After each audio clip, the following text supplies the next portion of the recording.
Wangapi tulikuwa wote jana? Pungie tu kama tulikuwa wote. Okay? Maana tulikuwa asilimia kubwa tuliokuwa jana tupo tena. Wangapi ambao jana jioni kwa bahati nzuri hatukuwa wote? Okay, pia ni wengi ambao hatukuwa nao. Sasa ninyi ambao hamkuwepo jana jioni, mtuamini tu mko sehemu salama. Kweli kabisa. Kwa hiyo msiwe na wasiwasi. Jana tuliangalia utu wa ndani na utu wetu wa nje. Tukamwangalia Adamu kabla hajatenda dhambi. Kisha tukamwangalia Yesu aliyezaliwa kwenye dhambi. Yesu na Adamu walikuwa na utofauti, nitausema vizuri siku zijazo. Cha kwanza, Yesu alikuwa ana mwili wa dhambi, wakati Adamu aliumbwa akiwa ana mwili usiokuwa na dhambi. Cha pili, Yesu kabla hajajaribiwa ana matakwa ya mwili. Yaani anataka kula, anataka kulala, anachoka, anatamani, kwa sababu alikuwa na mwili wa dhambi. Adamu kabla haijaingia dhambi, akiwa na mwili usiokuwa na dhambi, mwili hauongozi akili, ila akili ndio inaongoza mwili. Kwa hiyo Adamu alikuwa achoki, asikii njaa. Kwa nini anakula? Kwa sababu ameumbiwa kula.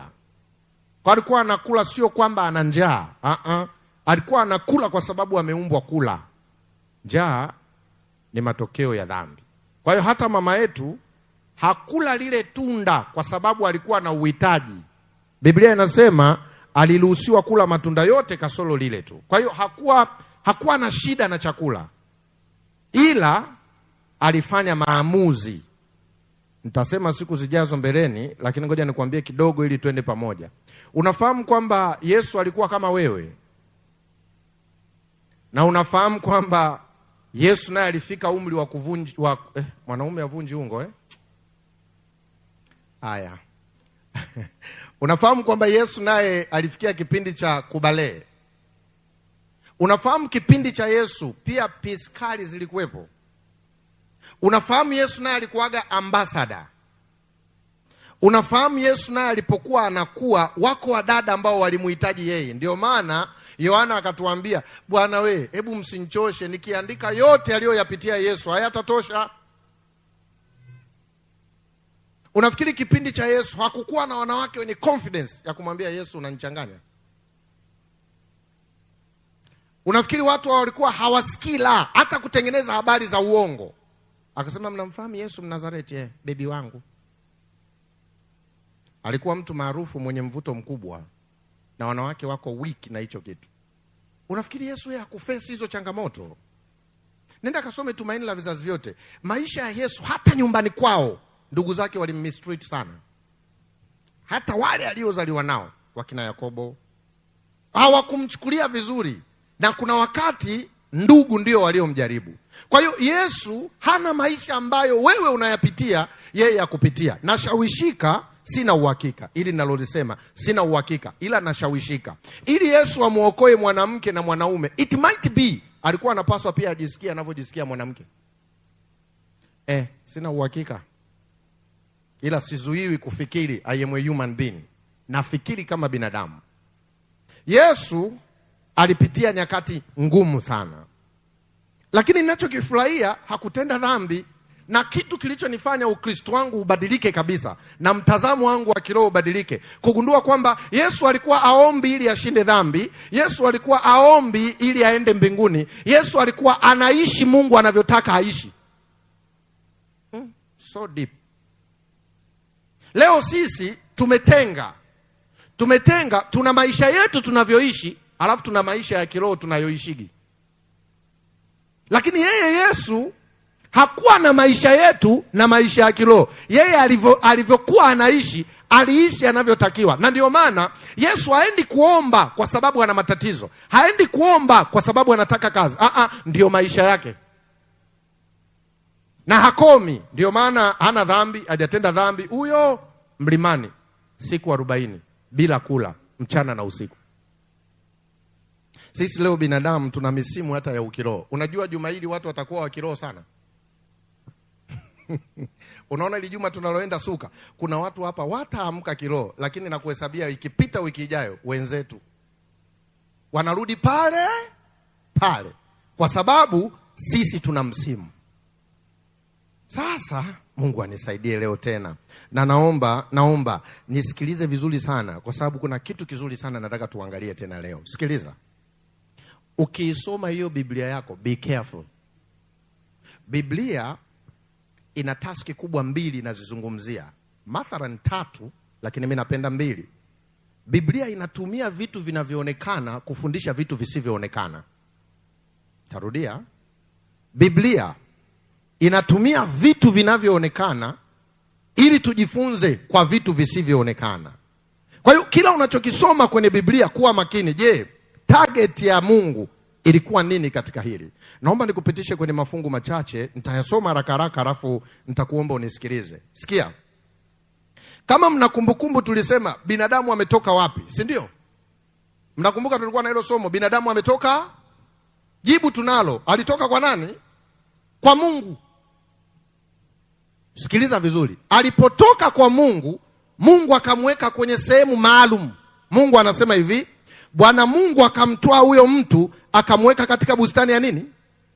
Alafu akamwelekeza ailime na kuitunza. Nataka tu ufikiri. Unafikiri kabla dhambi haijaingia kulikuwa na magugu? Kulikuwa kuna majani yasiyotakiwa? Adamu alikuwa analima nini? Maana majani yote yanatakiwa. Hakuna kisichotakiwa. Lakini sitaki udili na Adamu alikuwa analima nini, kwa sababu liko somo lake mbele. Nataka wewe udili na hichi kitu kimoja. Akawekwa kwenye bustani ya nini? Kwa hiyo Mungu akamchukua binadamu kutoka kwake akamweka kwenye bustani ya Eden. Mungu alitaka binadamu akae katika bustani ya Eden. Nisikilize, usiende tofauti na ninachomaanisha. Hakutaka mtu atoke kwenye bustani ya Eden, ila alitaka bustani ya Eden ikue duniani. Nani amenyelewa? Nipungie mkono. Sio atoke, ila bustani pale alipoijenga, kila kizazi kinavyoongezeka, Mungu alitaka bustani ifanye nini? Ikue. Neno Eden kwenye lugha ya Kiebrania ina maana 5. Mimi napenda maana moja. Wanasema hivi, neno Eden maana yake presence of God. Kwa hiyo Adamu baada ya kuumbwa akawekwa kwenye uwepo wa nani? Adamu hana haja ya kwenda, maana alipo yuko pamoja na muumba wake. Lakini kilichonishangaza, sijui kama naona, Adamu alipotenda tu dhambi, kwanza hakutolewa kwenye bustani. Cha kwanza kilichotokea, wakafumbuliwa macho wote wawili, wakajijua kuwa wako uchi, wakashona majani ya miti, wakajifanyia nini? Nguo. Usisahau, wakati wanatengeneza hizi nguo walikuwa ndani ya bustani ya nini? Hawajafukuzwa bado. I like this. Wakatengeneza mpango wao wakiwa ndani ya mpango wa Mungu. Jambo la 3. Hivi nataja mafungu au unasoma? Haya, fungu la kwanza Mwanzo 2:15, fungu la pili nimesoma Mwanzo 3:7. Mwanzo 3:21, kitu cha 3. Bwana Mungu akamfanyia Adamu na mkewe mavazi ya ngozi akawavika. Ili tendo limefanyika kwenye bustani ya nini? Ya Edeni. Bado hawajafanya nini? Hawajatoka. Cha kwanza aliwaweka kwenye bustani. Cha pili, walipofumbuliwa macho wakajitengenezea nguo. Cha 3, Mungu mwenyewe akawatengenezea nguo kabla hawajatoka kwenye bustani. Kitu kingine ninachotaka tukisome kabla sijakichambua kwa undani, Mwanzo 3:23. Mwanzo 3:23. Nianze Mwanzo 3 fungu la 15. Nami nitaweka uadui kati yako na huyo mwanamke, na kati ya uzao wako na uzao wake. Huo utakuponda kichwa na wewe utamponda. Huu uadui umesemwa wakiwa ndani ya bustani ya Eden. Hawajatoka bado. Usisahau, bado hawajatoka. Mungu anaweka uadui. Jambo la 4. Mwanzo 3:23. Kwa hiyo Bwana Mungu akamtoa katika bustani ya Eden ailime ardhi ambayo kwa hiyo alitwaliwa. Sasa anatolewa wapi? Kwenye bustani. Kama unanifuatisha vizuri, tutafunika Biblia sio muda mrefu. Walipoumbwa waliwekwa walipotakiwa wawe. Wakiwepo walipotakiwa wawe, wakaenda kinyume. Hawakufukuzwa kwanza, wakajitengenezea nguo ili wabaki walipokuwepo.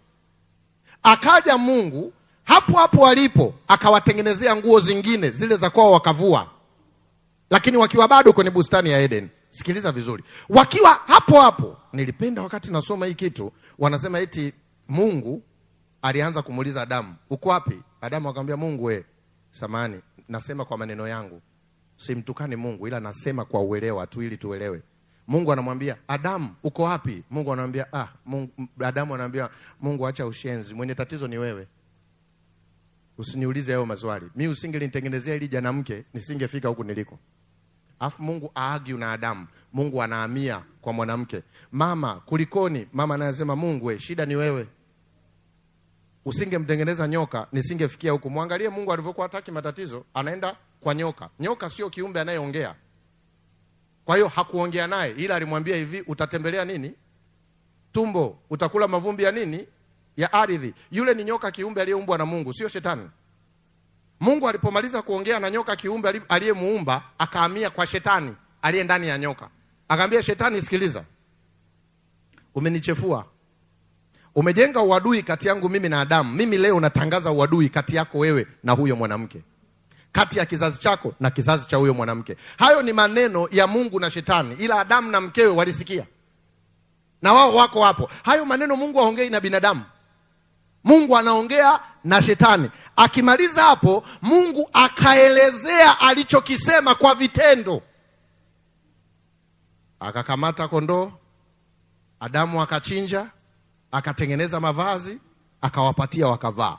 Eti mara baada ya kuvaa ndipo Mungu anawatoa wapi? Sasa niwaulize Wakristo wenzangu, kabla sijamalizia haya mafungu machache ili twende pamoja somo la leo. Hivi walipotolewa walienda wapi?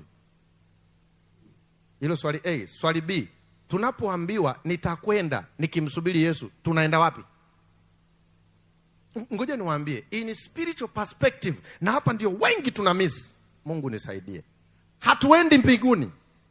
Kwanza kwa taarifa yako, if you don't know, mbinguni sio kwenu. Sio kwenu. Wanakwaya, mnatuongopeaga sana. Na nyimbo zenu mnasema, Yesu Lord, tuende kwetu mbinguni, tumechoka na mambo ya dunia. Sikiliza, we ni wa hapa. Mbinguni utaenda miaka 1000 ngapi?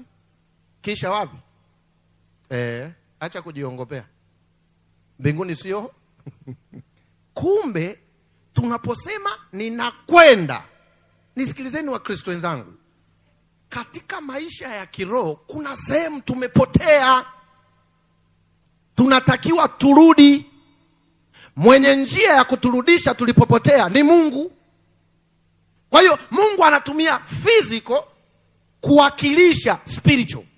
Anatumia vitu vya kuonekana ili tujifunze vitu visivyoonekana. Anamwambia Adamu na mke wake, mmezingua, tokeni. Pale Mungu anatoa somo. Mimi Mungu ninapotaka muwe, nataka muwe ndani ya bustani. Lakini kwa sababu mmeenda kinyume na mimi, tokeni kwenye uwepo wangu. Lakini sikiliza Adamu, kabla hamjatoka kuna njia itakayowasaidia ili nilipo mimi nanyi muwepo.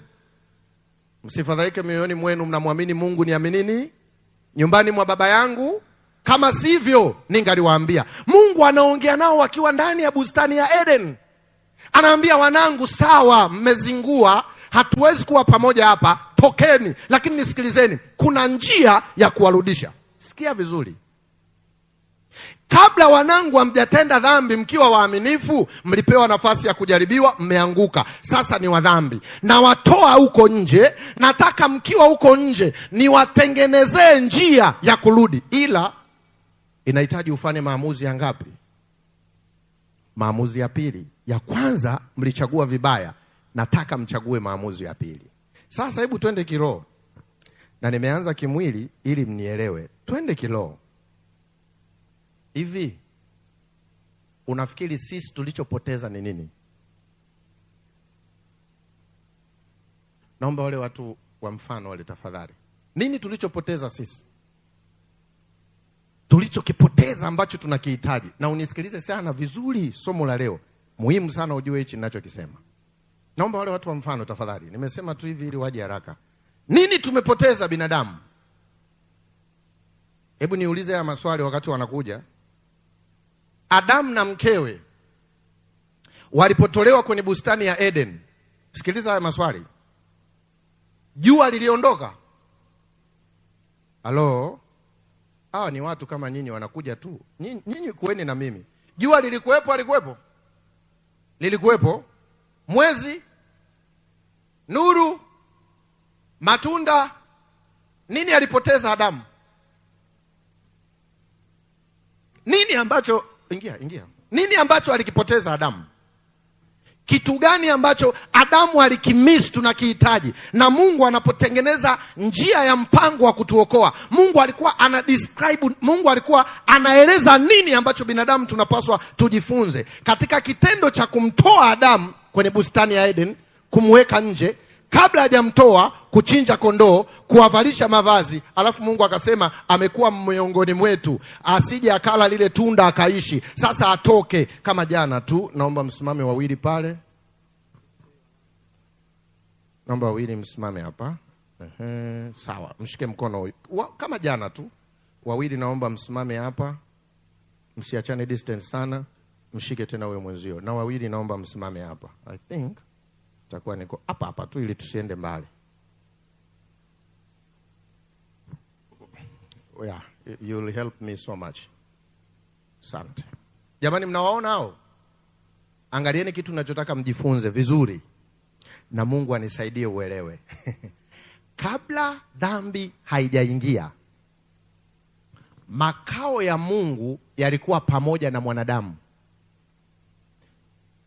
Mwili wa mtu usiokuwa na dhambi na presence of God ilikuwa pamoja na mtu. Huyu hana dhambi. Sikiliza vizuri. Mwanadamu alipotenda dhambi, akapata mwili wa dhambi. Na roho sasa naye wa nani? Shetani. Jamani, shetani si alianza kuingia kwa nyoka kwanza? Si mnajua shetani hana mwili ila ana umbile. Hana mwili. Shetani hakuanza kuingia kwa binadamu. Biblia haijasema waliongeaje. Ila nyoka na shetani kuna stories ziliongelewa, hazijasemwa. Sawa sawa na mimi huwa naamini nyinyi wakina mama hamkuongelea tu matunda. Kuna mengine mliongea. Mnayajua na mnatuficha. Ndio maana wanawake wengi huwa mpendani. Mama mkwe akikutembelea shida, wifi akikutembelea tabu. Kuna kitu nyinyi mliongea na shetani. Siku moja mkipata nafasi mtuambie. Mwanadamu kawa transformed. Naomba mnisikilize hapa na mnielewe. Physically tulikuwa kwenye bustani ya Eden. Maana ya bustani ya Eden, presence of God. Physical, kwa kuonekana, alikuwepo Adamu na uwepo wa Mungu ndani yake. Adamu alipotenda dhambi akatolewa spiritual, kiroho, akawa hayupo kwenye mwili usiokuwa na dhambi. Akawa tena hayupo kwenye uwepo wa Mungu, ila yuko kwenye uwepo wa nani? Sikiliza sasa vizuri hapa. Huyu binadamu unayemuona hapa hawezi kuokolewa. Kwa nini? Ana mwili wa dhambi, anatawaliwa na shetani. Wokovu kwake haupo. Ili aokolewe, Mungu hapaswi kuwa muongo.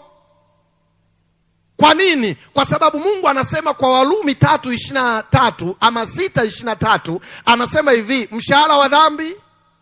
Kwa hiyo alipotenda dhambi Adamu, akiwa na mwili wa dhambi na roho wa shetani, solution ya Adamu ni kufa. Mungu nisaidie, watoto wako tuende pamoja. Yesu anamwambia Mungu hivi, Baba, Mwana na Roho Mtakatifu. Baba, kabla Adamu hajatenda dhambi, akiwa na mwili hauna dhambi na sisi tuko pamoja naye, tulimpa uhuru wa kuchagua. Unaonaje pia na hapa kwenye dhambi tumpe uhuru tena achague mara ya ngapi? Kama unanielewa nipungie mkono. Sikiliza vizuri. Kama Adamu kabla hajatenda dhambi tumempa mwili hauna dhambi na uwepo wetu ulikuwa pamoja naye, tukamruhusu kwa hiari yake akachagua dhambi. Sasa akawa mdhambi hapa, ana mwili wa dhambi, ana roho ya shetani. Baba, unaonaje tumpe second? Baba anamwambia haiwezekani. Kwa nini haiwezekani? Mshahara wa dhambi ni nini? Alafu sikiliza pointi ya pili. Roho Mtakatifu aliwahi kuishi kwenye mwili wa mwanadamu asiyekuwa na dhambi, akatenda dhambi, Roho wa Mungu akatoka. Hakuna binadamu ambaye Roho wa Mungu aliwahi kuishi kwake akiwa hana dhambi na asitende dhambi, ili iruhusiwe yule roho akae kwa wengine. So deep, very deep. Yesu akamwambia hivi baba yake, Baba, mimi nitakwenda kufa ili Adamu apewe nafasi ya pili.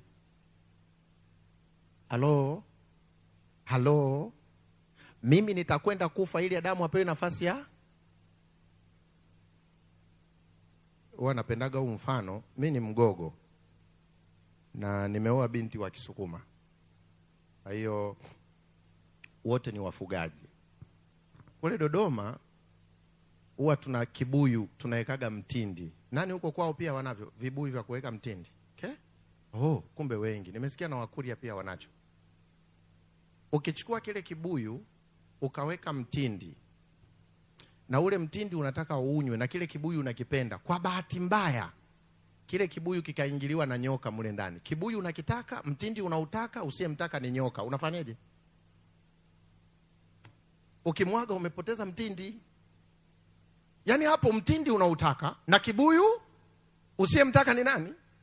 Unafanyaje? Mmeanza. Nasikia tu habida baba. Nisikilize nitoe mfano physically ili niende spiritual. Kibuyu cha Mungu ni hiki Adamu kabla hajatenda dhambi. Kibuyu kinaonekana kwa nje, ndani kina mtindi na yuko Mungu mwenyewe. Kibuyu hakijaingiliwa na nyoka. Huyu ni kibuyu kina mtindi, ila kaingia nani? Yesu anasema hivi, Bwana tumpe nafasi ya pili. Mungu Baba anamwambia sawa, lakini mtoe kwanza huyo nyoka. Huyo nyoka hakuwepo, mtoe kwanza. Na ukumbuke nyoka ana sumu, ukiingiza mkono anakung'ata. Hivi unafahamu kifo cha Yesu msalabani ilikuwa ni kuvunja uweza wa shetani ndani yetu? Hamjanielewa. Na hapa kweli na kuhakikishia uondoki mpaka uelewe. Sikiliza vizuri. Kwa nini Yesu anaitwa Adamu wa pili?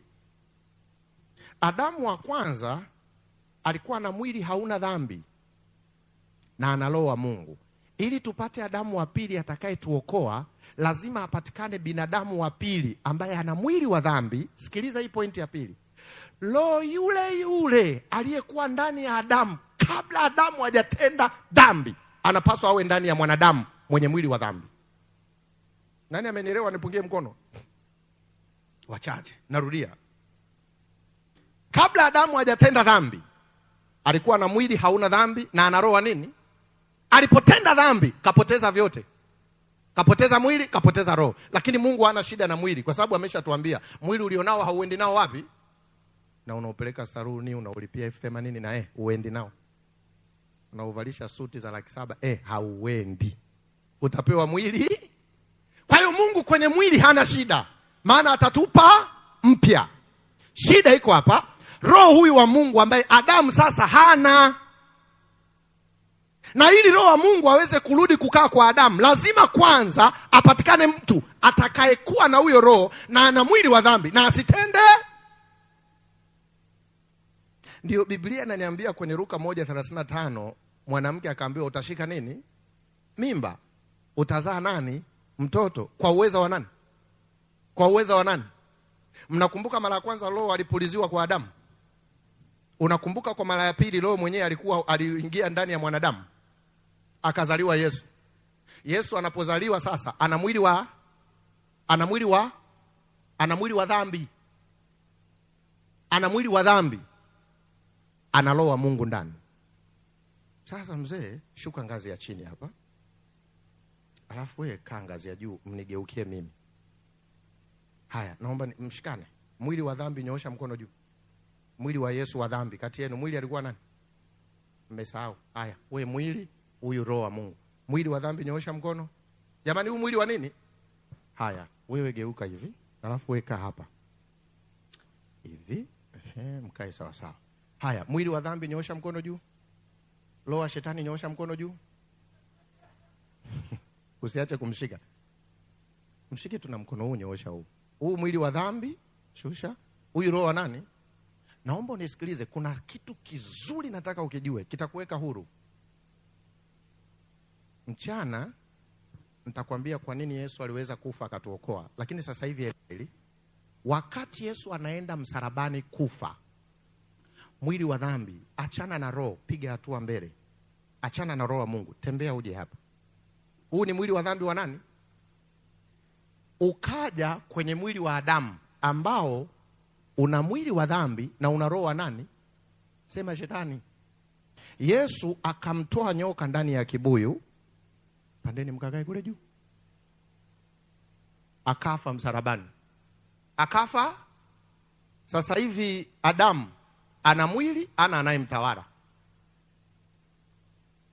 Yesu alipofufuka hakufufuka tena na mwili wa dhambi. So deep. Mimi kuna vitu nikisema mwenyewe nasikia raha. Sijui nyinyi mnafeel kama ninavyofeel.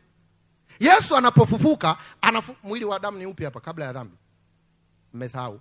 Yesu anafufuka na mwili ambao hauna nini? Njoo. Geuka hapa. Mshike huyu. Muangalie huyu. Sasa hivi Yesu yuko kama Adamu kabla hajatenda dhambi. Ni watu sijui mnaelewa ninachofundisha? Nani anaelewa nipungie mkono? Asante. Wengi mnanielewa. Wewe usionielewa utarudia. Wana rekodi. Nenda pale YouTube Hope Channel utarudia. Sikiliza vizuri. Yesu anapofufuka, anafufuka akiwa ana mwili wa Adamu kabla hajatenda dhambi. Na pia ana roho wa Mungu aliyekuwa naye Adamu kabla hajatenda dhambi. Angalia kitu ninachokipenda kuliko vyote. Mwili wa Yesu ambao hauna dhambi ukapaa kwenda wapi? Yesu akasema hivi, nani mtapokea? Nani mtapokea? Akiisha kuajilia, akamtuma roho aende kwa nani? Geuka huko roho. Sasa hivi Adamu, Mungu anisaidie uelewe hapa, ndio somo langu la mchana. Sasa hivi Adamu ana mwili wa dhambi, alafu yule roho yule aliyempoteza kwenye bustani ya Eden akawa ndani ya Yesu. Yesu akafa, akapaa kwenda mbinguni, akatupa yule roho, anakaa ndani yetu. Nani amenielewa nipungie mkono? Unafahamu kila aliyekaa hapa ana Roho Mtakatifu. Alafu eti kwenye maombi, kaeni muangalie huko. Panda hivi juu, mshike. Samanini, msinielewe vibaya. Eti kwenye maombi unaomba, Mungu tumwagie Roho Mtakatifu. Mara ngapi sasa? Akumwagie mara ngapi? Kuna kitu hapa natamani nikatolee mfano vizuri kaeleweke.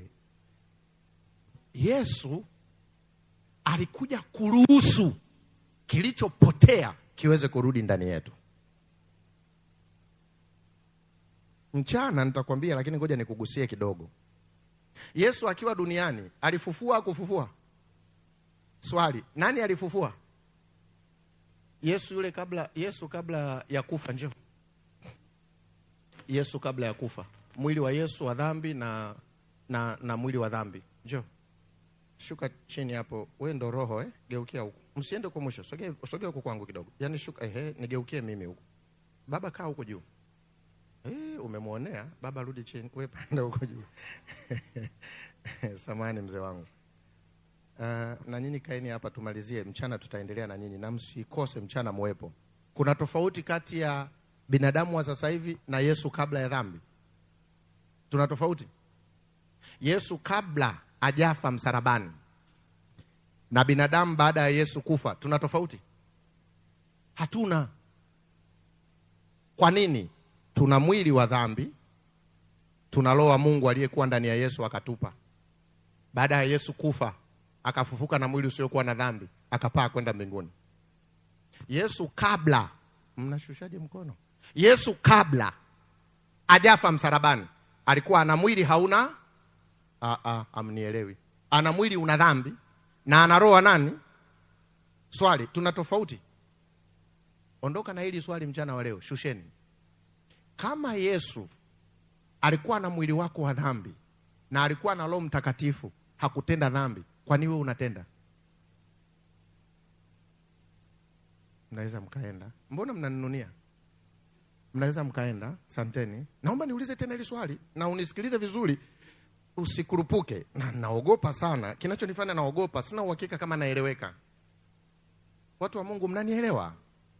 Hebu nipungie mkono tena, uni encourage. Naomba lichukue hili swali.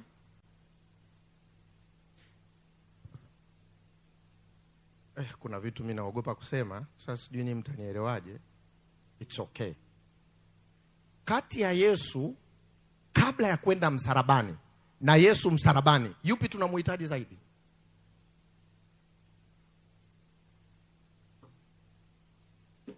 Angalia leo tulivyokuwa wapumbavu, samanini, somo langu la mchana. Tunampenda Yesu msalabani kuliko Yesu kabla ya msalaba. Na tunampenda hivi. Pastor Peter, nimeshazini, nimemaliza. Nashtuka, nimezini. Yesu, mwamba wa msalaba. Ndugu yangu tayari. Huu mwili bwana. Unanisamehe? Nimekusamehe bwana. Asante msalaba. Naenda kwa demu mwingine. Yaani natoka msalabani kusamehewa ili nikafanye dhambi. Lakini sikiliza. Expectation za Yesu baada ya mimi kusamehewa, niishi kama yeye kabla ya msalaba. Ni watu wamuelewi. Ndio maana amina ni chache. Hivi nikuuliza uliyekaa hapo, nini kinakushinda kutenda mema na Yesu alishakufa na roho alishatupatia? Nini kinatufanya bado tuwa dhambi? Okay, let me go deep. Sababu gani inakufanya unashindwa kushinda dhambi? Kama Yesu alisha provide solution. Alishakuja akafa, akafufuka, kaondoka, katupa kilichokuwa ndani yake. Sisi leo tuko kama Yesu kabla hajaenda msalabani. Tuna mwili wa dhambi, tuna roho wa Mungu. Cha ajabu, mbona hatuishi kama Yesu alivyoishi kabla hajaenda msalabani? Nini kinatukwamisha leo? Tunakwama wapi Wakristo wenzangu? Leo watu wanasema hivi, tunakwenda tukimsubiri Yesu. Unakwenda wapi? Somo sio kwenda kwa kutembea na miguu. Somo kuelewa sayansi ya ukombozi na namna tunavyopaswa kuwa. Adamu alipoteza uweza wa roho ndani yake. Yesu katukomboa, karudisha uweza wa roho ndani yetu. Expectation za Yesu, sisi leo tuishi kama yeye kabla ya msalaba.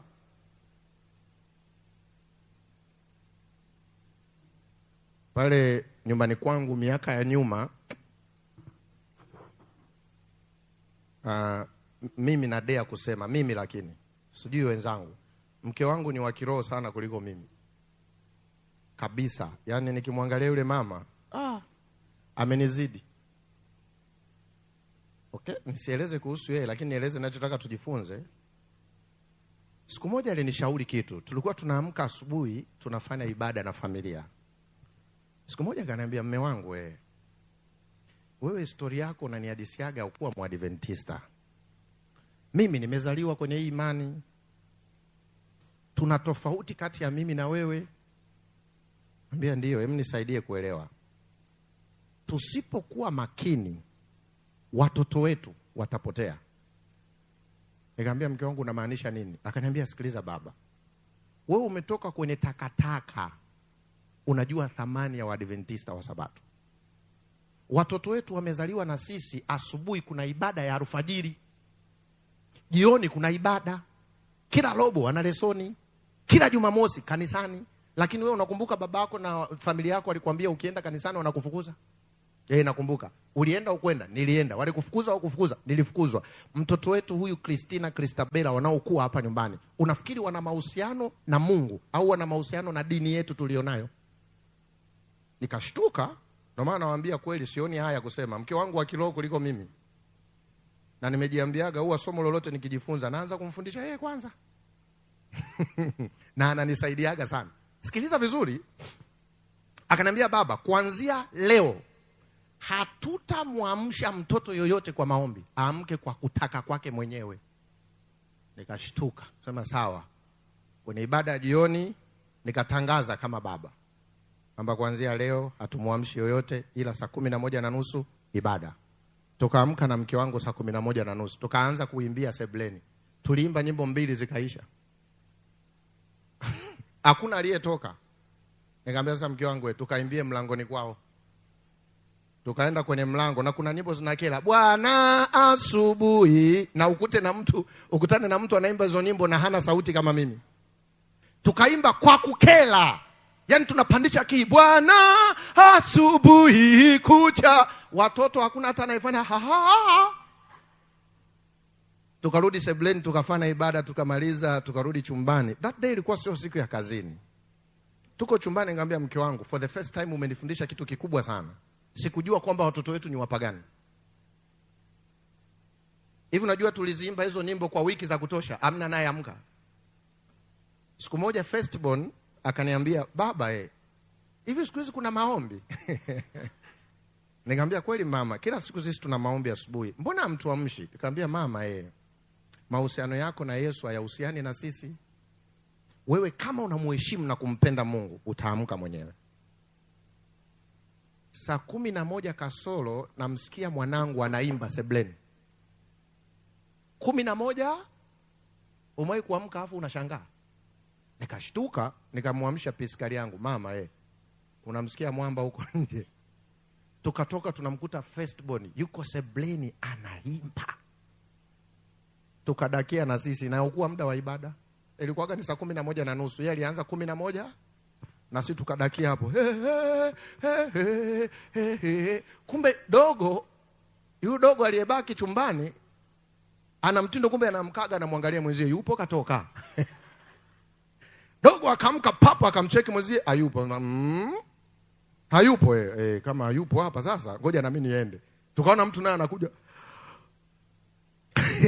Naye akadakia nyimbo, tukaimba, tukafanya ibada, tukamaliza, tukatawanyika. Mara nyingi napenda kuteka walk. Yaani nikimaliza ibada na tembea umbali mrefu. Kwa wakati nataka kutoka, wakaniambia tunaweza kwenda pamoja? Ngambia tukatoka na watoto. Mama tukamwacha. Tukiwa tunatembea njiani, mtoto wangu mkubwa akaniambia, baba kwa nini mliamua msiwe mnatuamsha? Nikamwambia mwanangu, Yesu hajaja kufa kwa ajili yetu, kaja kufa kwa ajili yako. Unamaanisha nini? Nikamwambia uhusiano wa Mungu hauna familia. Uhusiano wa Mungu ni kati yako wewe na Mungu. Sasa mimi baba yako sipaswi kukufanya, ila wewe kazi yangu mimi kukupa elimu. Maamuzi ya mahusiano kati yako na Mungu ni wewe personally. Sisi siku hizi hatuamshani kwenye ibada, ila kila mmoja tunakutana naye kwenye nini? Ngoja niwaambie. Sikiliza. Hata hapa sasa hivi ninavyoongea na nyinyi, unafahamu kwamba siongei na nyinyi, naongea na wewe. Unafahamu kwamba ninachokifundisha hapa siwafundishi nyinyi na kufundisha wewe. Unafahamu Mungu hahitaji mahusiano ya anahitaji mahusiano ya I. Hii sayansi inayokuonyesha ya wokovu haina wingi, na ndio maana ukitaka kupotea jifananishe na msabato mwenzio. Utajuta. Humu ndani humu. Unaona hivi tulivyokaa? Hii ni kachumbari, ina kitunguu, ina karoti humu ndani, ina kaembe kidogo, ina kabeji. Kabeji sio kitunguu. Upaswi kuishi kwa kujifananisha na yoyote. Unapaswa kuelewa ukweli na kuishi kwa kujifananisha na Kristo, na sio binadamu mwingine yoyote. Usiruhusu kipimo chako cha imani kiwe watu. Na ndio maana ni vizuri sana kujifunza hivi, hiki kitu Yesu alikifanya kwa nini na ninapaswa kufanya nini? Kama Yesu aliweza kuishi na mwili wa dhambi akiwa na roho wa Mungu, kisha roho wa Mungu ameruhusiwa kukaa ndani yetu, then kwa nini mimi natenda dhambi leo? Mume wangu ananikwazaga. Kwa hiyo akikukwaza utende dhambi? Kwa nini leo sio mwaminifu? Kanisa la Suka lina maneno pastor. Mimi siku hizi nikienda na kaa zangu nyuma, nasikiliza ibada, nikimaliza nyumbani, lile kanisa lina maneno. Ngoja nikwambie, na hatujamaliza hayo maneno. Yaani kama wewe unahisi tumemaliza kukusema, wenzio ndo tunaanza. Mimi nimejifunza kitu kizuri duniani na nimefikia point ambapo hakuna binadamu anaweza kunikwaza. Takufundisha mbeleni. Uwezi. Kwa sababu ukiniambia mjinga wewe, mimi najiuliza mjinga? Hapana. Sio mjinga mimi. Huyo naendelea na maisha. Wewe chizi, najiuliza mimi chizi? Sio. Si ni mawazo yake. Okay. naendelea na maisha. Hivi unafahamu tusi aliwi tusi mpaka ujitukane mwenyewe? Naomba mniruhusu nitukane kwa mfano.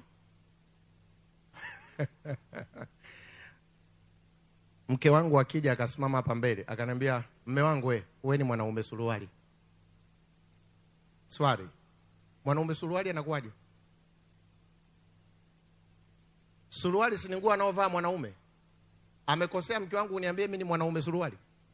Maana yake ni mwanaume ninayevaa. Lakini wewe huwa unaamini mwanaume suruali ni mwanaume ambaye hana mbele, hana nyuma, wa ovyo ovyo. Nani alikwambia hivyo? Kama hilo ni wazo la mtu mwingine, lazima liwe la kwako. Okay, ngoja nikurahisishie. Akija hapa mtu sasa hivi, nimesimama hapa mbele, akaja akasimama hapo chini, akaniambia pastor, wewe ni mwanajeshi. Mimi ni mwanajeshi.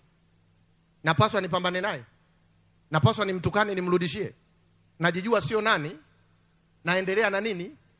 Okay, kwa nini mtu akikwambia sasa matusi mifano haifai. Kwa nini mtu akikwambia we fara, nawaambia fara mwenyewe, mjinga mkubwa wewe, unataka unipande kichwani? Kwa nini wewe unamjibu hivyo? Maana yake tusi aliwi tusi mpaka ujitukane. Yaani mtu akikwambia hivi, yani mimi Pastor Peter, mawazo yangu ninavyowaza mimi kichwani kwangu, nawaza Pastor Liwadi ni fara. Tusamani pastor, mfano. Nakuja namwambia Pastor Liwadi, wewe fara tu. Hayo ni mawazo ya nani? Haya, Pastor Liwadi naye anafikiria, ameniambia mimi fara. Mimi fara. Fara mwenyewe, nimemtukana mimi kajitukana mwenyewe. Nani ananielewa nipungie mkono? Hivi mnaonaje wa Kristo wenzangu tuendelee kutengeneza personal relationship na Yesu? Kwa nini tusiishi kama Yesu? Kuna wakati mimi Yesu simuelewi. Eti Mungu ananaswa kibao na binadamu, akimwambia tu kufa, kafa, lakini hakusema hivyo. Yesu ananaswa kibao, Yesu ana maumivu msalabani, alafu anasema hivi, Baba wasamee. Hawajui. Hauwezi kufikia kwenye hii peak kama mwili wako wa dhambi haujakuwa connected na roho wa Mungu aliye ndani yako.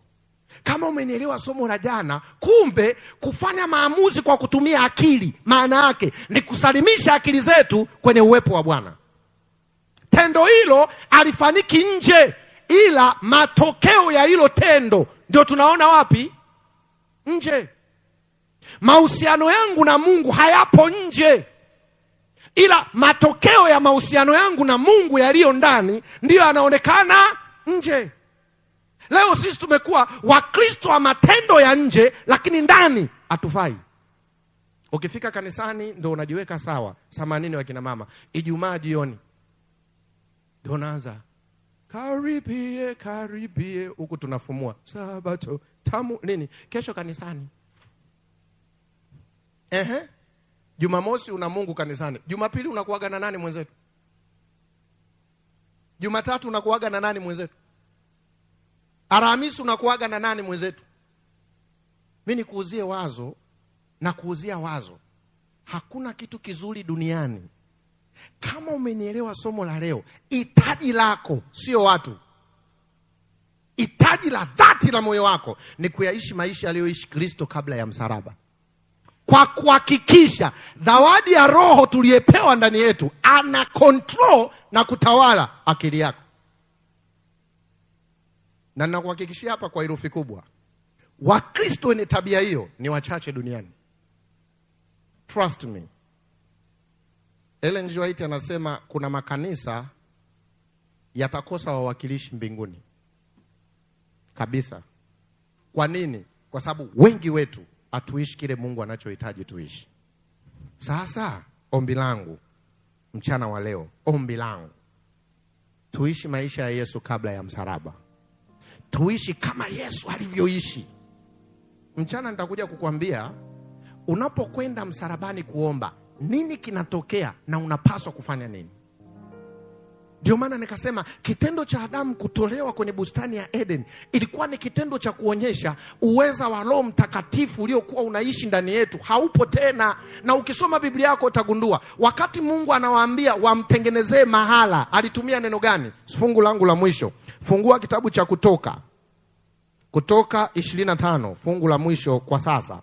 Kutoka 25 fungu la 8 linasemaje? nao wanifanyie patakatifu ili nipate kukaa kati. Sikiliza vizuri, na hitimishia hapo ili tuende wote mchana. Kuna kukaa kati yao na kuna kukaa ndani yao. Yesu anasema hivi, nifanyieni patakatifu ili nikae kati yenu. Lakini huyu anasema hivi, mimi ndani yenu na nyinyi ndani. Yesu alikuwa anatufundisha kitu hivi. Unafahamu lile hekalu lilotengenezwa ni representative wa Yesu mwenyewe.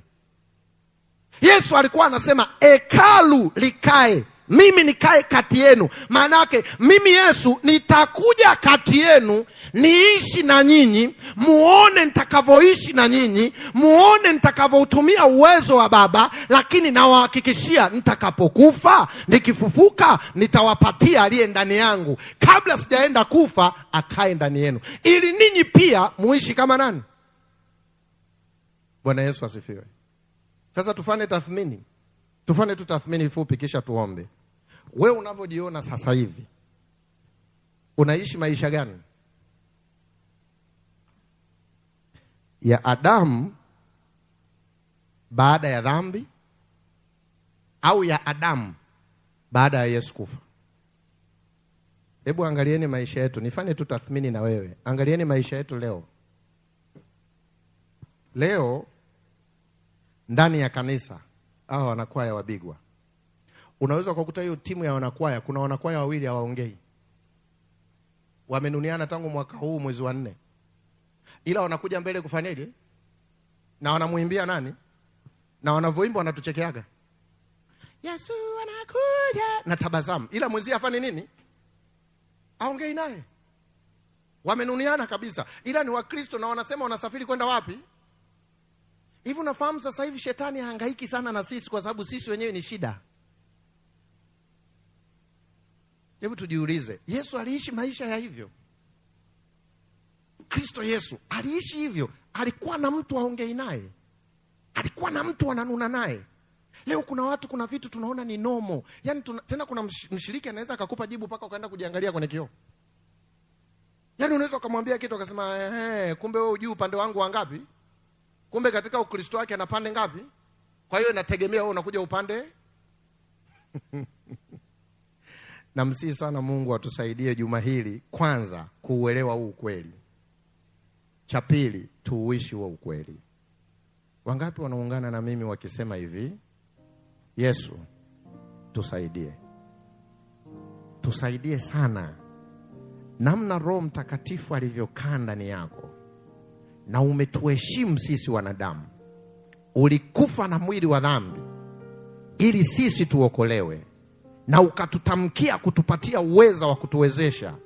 Hebu leo tunasimama kwa miguu yetu miwili tukikusii Yesu, tuongoze kuyaishi mapenzi yako.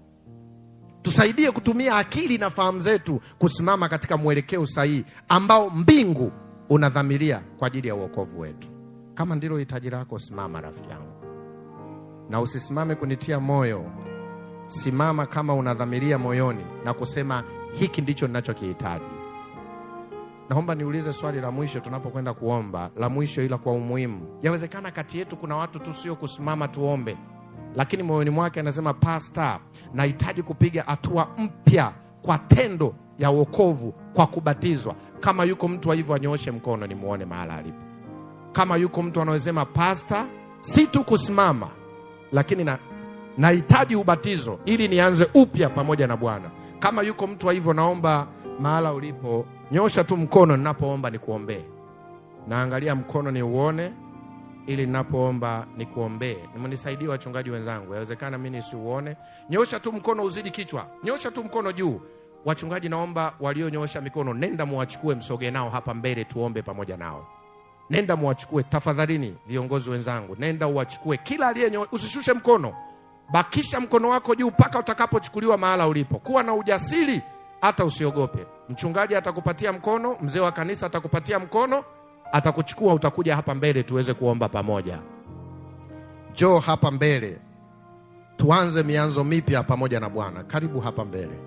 Mungu akubariki sana dada yangu. Mungu akubariki kwa hatua kubwa ya ushindi. Binti, Mungu akubariki kwa ujasiri wa kuanza mianzo mipya pamoja na Bwana. Karibu hapa mbele, mnaweza mkapanda hiyo ngazi ya pili. Panda tu hiyo ngazi ya pili tafadhali. Binafsi najisikia vizuri kuona watu wachache wasioangalia macho ya watu, wanaoangalia wokovu wa kweli na kujiachia mikononi kwa Bwana. Bado nasubiri kama kuna mwingine.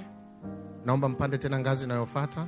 Pandeni tena inayofuata, alafu geukeni mbele, msogee hivi kidogo. Panda tena hiyo inayofuata, samani. Haya, tusogee upande wa kulia, tusogee upande wa kulia. Twende upande wa kulia. Twende tu hapo. Rudi kidogo huku, rudi kidogo. Yes. Bado kuna mwingine? Wewe nyoosha mkono tu, kisha pastor, mwinjilisti, mzee wa kanisa atakufuata mahala ulipo. Kama yuko mwingine, tafadhali nakaribia kuomba. Siku moja nilikuwa nasikiliza wimbo umeimbwa na kwaya ya Kulasini. Unasema, sina mashaka nikitembea na Yesu, kwani najua niko salama. Hata nikifa najua nitafufuka siku hiyo, namngoja Bwana. Natembea kwa tahadhari, kwani najua Bwana yuaja. Ninasubiri siku atayolejea, siku hiyo namngoja Bwana. Asante mtukufu Baba na Mungu wetu wa mbinguni. Yesu, asante sana kwa kitabu kinachoitwa Biblia. Ninakushukuru sana kwa visa vya Biblia vyenye mtazamo wa mabadiliko ya kiroho. Tulitenda dhambi, tukawa na mwili wa dhambi na tukatawaliwa na shetani. Kwa kutupenda ulituvalisha mavazi ya kondoo, ikiwa ishara ya tendo la utukufu utakalokuja kulifanya. Uliacha yote ukajitoa msalabani. Lengo la kufa ili sisi tupewe uweza wa Roho wako ndani yetu. Leo hii Baba umeshatupatia uweza, lakini bado tumekuwa ni Wakristo tunaoshindwa kusimama imara. Tunakuja kwako katika njia sahihi tukikusii na kukuomba. Mchana wa leo tusaidie. Ikiwa tayari ulishatupatia nguvu ya kushinda dhambi, kwa nini Yesu bado tunadumu kwenye dhambi?